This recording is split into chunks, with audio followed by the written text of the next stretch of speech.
శుక్లాంబరధరం విష్ణుం శశివర్ణం చతుర్భుజం ప్రసన్నవదనం ధ్యాయేత్ సర్వవిఘ్నోపశాంతయే అగజానన పద్మార్కం గజానన మహార్నిశం అనేకదంతం భక్తానాం ఏకదంతోపాస్మహే.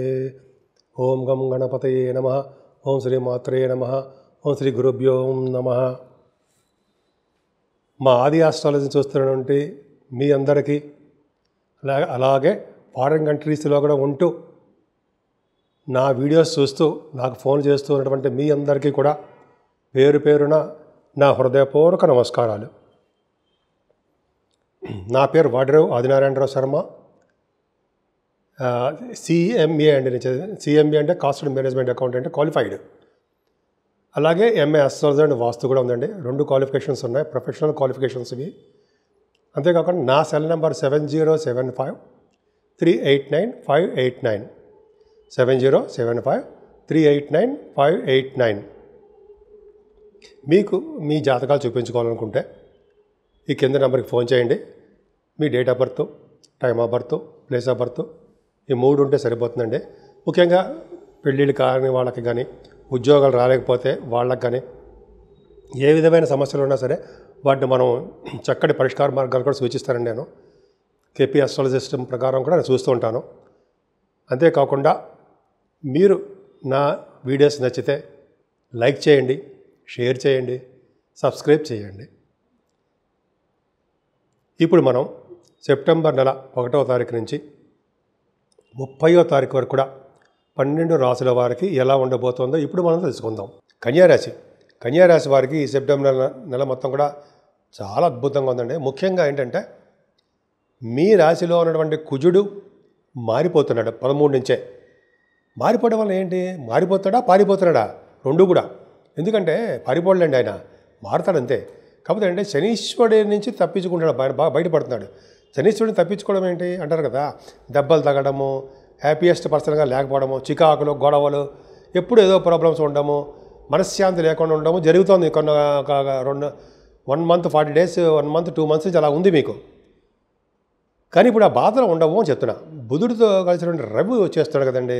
బుధాదిత్య యోగంతో కన్యారాశి వారు ఉన్నారంటే చాలా అద్భుతమైన ఫలితాలు ఉంటాయి. కాకపోతే నాన్నగారితో రిలేషన్స్ తక్కువగా ఉండడానికి అవకాశం ఉందండి. రవి బుధులు కనుక ఎవరికైనా సరే రవి బుధులు కనుక రాశిలో ఉంటే సూక్ష్మ బుద్ధి కలవారని, అపారమైన విద్య వస్తుందని, అఖండమైన తెలివితేటలు కలవారని కానీ చెప్తుంటాం. అంతేకాకుండా రవి బుధుల వలన కొంతమంది యాస్ట్రాలజర్స్ ఉన్నారు. యాస్ట్రాలజీ సంబంధించిన విద్యలో కూడా మీకు బాగా రాణిస్తారు యాస్ట్రాలజీ. అంతేకాకుండా రవి బుధుల కాంబినేషన్ వల్ల ఫైనాన్స్ సంబంధించిన విద్యలో బాగా రాణిస్తారండి. చక్కటి ఆభరణాలు కొనుక్కోవడానికి అవకాశాలు ఎక్కువ ఉన్నాయి. పైగా మీరు 10th హౌస్ లార్డ్ రాశిలోనే ఉన్నాడు కదండి. మీకు అద్భుతం, చాలా బ్రహ్మాండంగా ఉంది.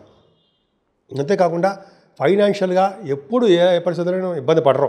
కుజుడు ఉన్నప్పటికీ ద్వితీయ భావంలో కొద్దిగా చిన్న చిన్న ఇబ్బందులు కలిగిస్తాడు. ఆయన కలిగించడం అవకాశం ఉంది. కానీ ఆర్థికంగా నిలదొక్కోవడానికి అవకాశాలు ఉన్నాయి. కొంతమంది అయితే భూములు కొనుక్కోవడానికి అవకాశం ఉంది. కానీ విద్యలో ఆటంకాలు కలిగిస్తాడని చెప్పి అంటూ ఉంటాం కదా, ద్వితీయ భావంలో కుజుడు ఉంటాయి.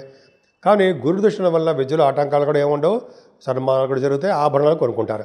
ఏదేమైనా మీ రాశి వారికి కంఫర్టబుల్నెస్ ఎక్కువ, సుఖపడుతున్నారు. ఇక్కడ అంతా ఇంతకుముందు బాగా కష్టపడ్డారు. ఇంకా సుఖపడడానికి అవకాశాలు ఎక్కువ ఉన్నాయి గురు ప్రభావం వల్ల. ముఖ్యంగా అదో పాయింట్. 2వ పాయింట్ ఏంటంటే సంగీతం విద్వాంసులు ఉంటారు సరా. అంటే సపోజ్ మ్యూజిక్ డైరెక్టర్స్, మ్యూజిక్ అంటాం కదా, వాళ్ళ డైరెక్టర్స్ అంటాం, మ్యూజిక్ నేర్చుకునే వాళ్ళు అంటాం. వాళ్ళ సంగీతంలో బాగా సక్సెస్ రేట్ ఉంటుంది. అవకాశాలు వాళ్ళని ఎత్తుక్కుంటూ వస్తాయి. అంతేకాకుండా చదువు విషయంలో ఏమాత్రం ఇబ్బంది పడరండి. తల్లిగారికి ఆరోగ్య పరిస్థితి బాగుంటుంది. బహుశా వాహనాలు కానీ, బంగారు ఆభరణాలు కానీ కొనుక్కుంటారు. రైతులు కూడా సకాలంలోనే డబ్బులు చేతికి అందుతుంది. అంతేకాకుండా పుత్ర సంతాన యోగం కలగడానికి అవకాశం ఉందండి. కుజుడు తన ఉచ్చస్థితిని చూసుకుంటున్నాడు, 5th హౌస్ చూసుకుంటున్నాడు. మీ రాశి వారికి 5th హౌస్ చూసుకోవడం వల్ల సంతానం వలన ఇబ్బంది కలగకుండా సంతానానికి డెవలప్మెంట్స్ ఉండేట్టుగా అవకాశం ఉంటుంది. అంతేకాకుండా మీరు ఏ రంగంలో ఉన్నా ఆ రంగంలో విజయం రావడానికి అవకాశము, సక్సెస్ అవడానికి అవకాశము ఎక్కువ ఉన్నాయండి. అంతేకాకుండా రాహు మిమ్మల్ని చాలా బాగా కాపాడుతున్నాడు. రాహుకి గురుదృష్టిగా కాకుండా చాలామంది కొన్ని గ్రహాలు కూడా చూస్తున్నాయి. వాళ్ళన్న మీరు రాజకీయ రంగంలో పదవులు రావడము, గవర్నమెంట్ ప్రొఫెషన్లో ఉండడానికి అవకాశాలు ఉండడము, అలాగే మీరు వ్యాపారాలు చేస్తే వ్యాపారాభివృద్ధి కలగడము, కొంతమందికి లా సంబంధించిన న్యాయపరమైన చట్టపరమైన చిన్న ప్రాబ్లమ్స్ ఉంటే రాహు వల్ల కూడా అవి తీరడానికి ఆ కష్టాల నుంచి బయటపడడానికి కూడా అవకాశాలు లేకపోలేదు, ఉన్నాయి. కాకపోతే సప్తమ స్థానంలో శని మంచివాడు కాదు కదండి. ఒక విధంగా చెప్పాలంటే మీకు 5వ ఇంటి వాడు అయ్యాడు, 6వ ఇంటి వాడు అయ్యాడు, సప్తమంలో ఉన్నాడు అంటే ఆ భావానికి చెడు చేస్తూ ఉంటాడు. సప్తమ భావం ఏంటి? కళత్ర స్థానం అని అంటాం కదా, విజయస్థానం అంటాం. విజయాలు సంప్రాప్తించవు కళత్ర స్థానంలో కాబట్టి ఎక్కువ పెళ్ళిళ్ళు అవ్వడానికి అవకాశాలు లేవు, తగ్గిపోతూ ఉంటాయి. దగ్గరకు వచ్చే సంబంధాలు ఆగిపోతూ కూడా ఉంటాయి. సో శనీశ్వరుడు వల్ల ఇబ్బంది ఉంటుంది. అలా భార్యాభర్తల యొక్క మిస్అండర్స్టాండింగ్స్ ఉండడానికి అవకాశం ఉంది.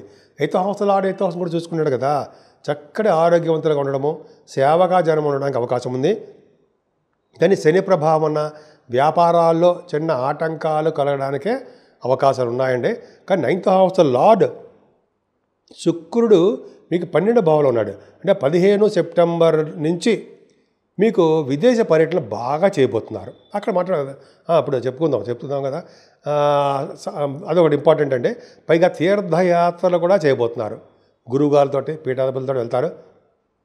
అమ్మవారి యొక్క దర్శనాలు, కాశీ వంటి పుణ్యక్షేత్ర దర్శనాలు, గంగా స్నానాలు, నైమిషారణ్య యాత్రలు ఇలాగా బాగా చేసుకుంటారు. అంతేకాకుండా చదువులో కూడా బాగా రాణిస్తారండి. మీ షూటింగ్ల రీత్యా మీరు విదేశాలు వెళ్ళడానికి అవకాశం ఉంది. చదువు రీత్యా విదేశాలు వెళ్తారు, అద్భుతంగా ఉంది. గురు ప్రభావం వలన చాలా అద్భుతంగా ఉందండి. అంటే ముఖ్యంగా వేదశాస్త్ర పండితులకి, ఆగమ శాస్త్రంలో ఉన్నవారికి ధనప్రాప్తి కలుగుతుంది. అలాగే ఫైనాన్స్ రంగంలో ఉన్నవారికి దశమంలో గురుడు ఉంటే గవర్నమెంట్ ప్రొవిషన్ వస్తుందంటే గవర్నమెంట్ సంబంధించిన వాటిలో ఉద్యోగాలు వస్తాయి దశమ గురుడు. అంతేకాకుండా బ్యాంకింగ్ రంగంలో ఉన్నవారికి బాగా ఉంటుంది. విద్యా సంస్థలో ఉన్నవారికి బాగా డెవలప్మెంట్స్ ఉంటాయి. గురు ప్రభావం దశమంలో గురుడు అంటే చాలా చక్కటి యోగాన్ని కలిగిస్తూ ఉంటాడు. ఏ ప్రాబ్లమ్స్ లేకుండా సంతానం మంచి కుమారులు కూడా ఉండేట్టుగా కలిగిస్తుంటాడు. గురుడు దశమంలో గురుడు సామాన్యం కాదండి, మంచి చేస్తాడు. పైగా సప్తమాధిపతి దశమంలో ఉన్నాడు. అది ఇండికేషన్ అంటే విదేశ పర్యటన కారణంగా అవుతుంది. సప్తమాధిపతి దశమంలో ఉన్న 10th హౌస్ లార్డ్ సప్తమంలో ఉన్న కొద్దిగా జనరల్గా విదేశాలు వెళ్తారని చెప్తూ ఉంటాం. అంతేకాకుండా మీకు లాభస్థానంలో శుక్రుడు ఉన్నాడు, అత్యంత రాజయోగకారకుడు కదా. ఆ శుక్రుడు కర్కాటక రాశిలో ఉన్నప్పటికీ యోగాన్ని కలిగించడానికి అవకాశాలు ఉన్నాయండి. అంటే ఏం చేస్తాడు? చక్కటి బట్టలు ఇస్తాడు. సినిమా రంగంలో ఉన్న వారికి అవకాశాలు ఎక్కువ ఇస్తాడు. సినిమా రంగం కానీ, తర్వాత టెలివిజన్ రంగంలో ఉన్నవారికి కానీ, నటన రంగం, సంగీత సాహిత్య నృత్య కళాకారులు వాళ్ళకి మంచి అభివృద్ధి, ధనప్రాప్తి, లాభాలు అధికంగా ఉంటాయి. సినిమా రంగంలో ఉన్నవారికి కాదు, ఏ పరిశ్రమలో, ఏ బిజినెస్లో, ఎక్కడ ఉన్నా సరే, ఏ పొజిషన్లో ఉన్నా సరే, ఏ బిజినెస్ కానీ జాబ్ కానీ బాగా డెవలప్మెంట్స్ ఉంటాయండి. శుక్రుడు చాలా ఇస్తాడు. అమ్మవారి దర్శనాలు బాగా చేసుకుంటారు. 12వ భావంలో రఘుబుధులతో కలిసిన కేతువు ఇలా ఉండడం ఒక విధంగా మంచిదేనండి. అంటే ఏం చెప్పాలి, రఘుబుధులు కనుక 12వ భావంలో ఉంటే ఎక్కువగా తీర్థయాత్రలు, దైవ దర్శనాలు, దేవుడి వలన దైవ దర్శనం వలన అని చెప్పుకోవచ్చు. డబ్బు ఖర్చులు విపరీతంగా అవ్వడాలు, అలాగే డబ్బుని సేవ్ చేసుకోవడం కూడా రఘుబుధులు చేయడంలో బాగుంటుందండి, చేస్తారు వాళ్ళు. రఘుబుధులు అంటే 12th హౌస్లో ఉండడం కూడా ఒక మంచి యోగాన్ని ఇస్తాడు ఆయన. సూర్యభగవానుడు బుధుడితో కలిసాడు కాబట్టి యోగాలు అత్యంత అద్భుతమైన యోగాలు ఉన్నాయి. శుక్రుడు కూడా ఉన్నాడు మీకు 12వ భావంలో, ఒక శుక్రుడు కూడా వచ్చేస్తాడు కాబట్టి మీకు మంచి జరగడానికి, ధనప్రాప్తి కలగడానికి, అంటే యాక్చువల్గా కింద చెప్పినట్టుగానే అమ్మవారి యొక్క దర్శనం కలగడానికి, ఎక్కువ తీర్థయాత్రలు చేయడానికి అవకాశాలు ఎక్కువ ఉన్నాయి. చెరువులు బావులు కూడా తవ్విస్తారు, అవకాశాలు కూడా ఉన్నాయి. గుడులకి గోపురాలకి దానాలు ధర్మాలు చేసేస్తారు. ఈ విధంగా చాలా బాగుందండి. ఒక్క శనేశ్వరుడు యొక్క దోషం ఉంది. రాజకీయ రంగంలో ఉన్న వారికి ఇంకా చెప్పక్కలేదు, వాళ్ళని పట్టుకోవాల్సిన పని లేదండి, దూసుకుపోతారు. ఒక్క శనేశ్వరుని పూజించండి, అన్ని రంగాల్లో మీరు ముందంజలో ఉంటారు. ఇప్పుడు మనం 12 రాశుల వారికి ఈ సెప్టెంబర్ నెలలో దోషాలు చాలా తక్కువ ఉన్నాయండి. అంటే శని కుజుల వల్ల దోషాలు తక్కువ ఉన్నాయి, కానీ దోషాలే, గ్రహాల వల్ల దోషాలు ఉంటాయి. కానీ మన పరిహారాలు ఏం చేసుకుంటాం, రెమెడీస్ ఏం చేసుకుంటే బాగుంటుంది అని తెలుసుకుందాం. అంటే మీనరాశి నుంచి మేషరాశి వరకు కూడా, మేషరాశి నుంచి మీనరాశి వరకు మర్చిపోతుంటానండి.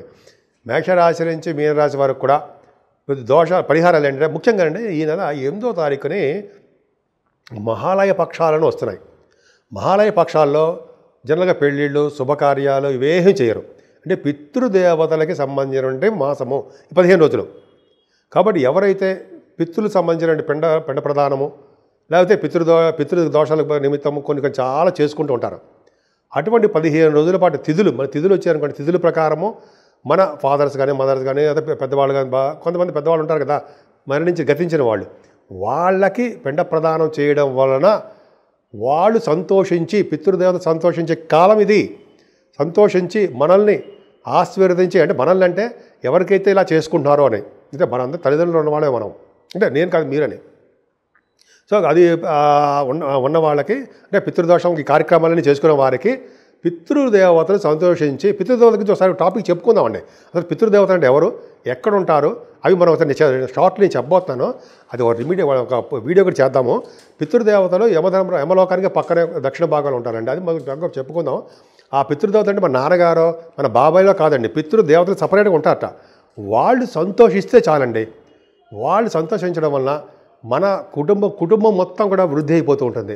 అంటే ఎక్కడక్కడ ఆగకుండా మన వంశం వృద్ధి అవుతుంటుంది. అందుకని చూడండి, పిండ ప్రదానం చేసేటప్పుడు వస్త్రాలు, గొడుగు, అన్నదానాలు ఇవన్నీ చేసుకుంటారు. పితృకి సంబంధించిన అన్నీ కూడా చేయాలండి.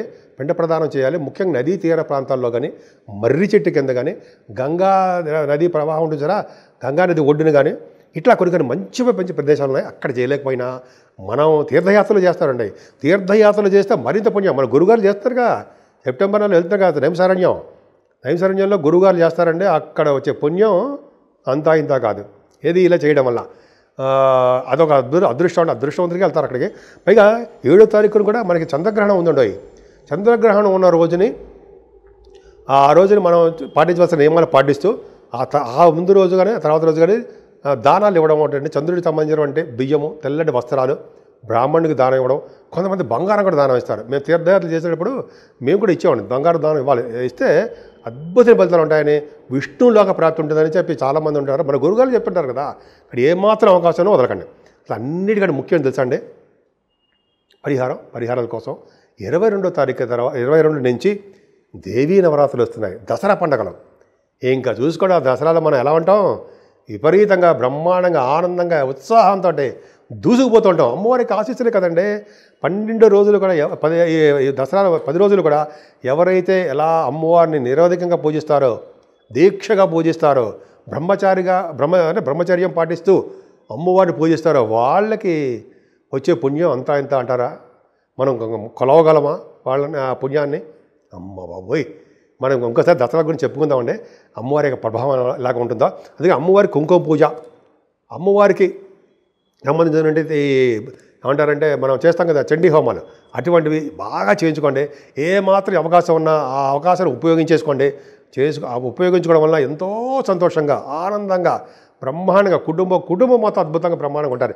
ఎటువంటి అంటే జైలు ప్రాప్తి కానీ, అది ఎటువంటి న్యాయపరమైన చట్టపరమైన ప్రాబ్లమ్స్ కానీ ఇవన్నీ లేకుండా సంతోషంగా, నిత్య సంతోషం అమ్మవారు కూడా ఉంటారు అక్కడే. అలా చేయడం వల్ల అంటే నిజంగా ఎంతో అదృష్టం మనందరికీ ఉంటుంది. సో ఈ నెల మొత్తం కూడా అమ్మవారి పూజలు చేసుకుంటూ, ఆ అమ్మవారి పూజల కంటే ముందర పితృదోషాలు వస్తాయి కదా, అవి పితృదోషాలు లేకుండా మహాలయ పక్షాలు అంటాం. మహాలయ పక్షాల్లో కూడా కర్ణుడే కిందకు వచ్చాడు కదా మహాలయ పక్షాల్లో, ఆయన అది ఒక కథ ఉంది, తర్వాత చెప్పుకుందాం. సో ఈ విధంగా చాలా అద్భుతమైన ఫలితాలు ఉన్నాయండి. ఏమాత్రం అవకాశం ఉన్నా ఎటువంటి పూజలు సరే చేసుకోవడం వల్ల అద్భుతమైన ఫలితాలు 12 రాసుల వాళ్ళకి, ముఖ్యంగా మన భారతదేశం మొత్తం కూడా అద్భుతంగా ఉండడానికి అవకాశాలు ఎక్కువ ఉన్నాయి.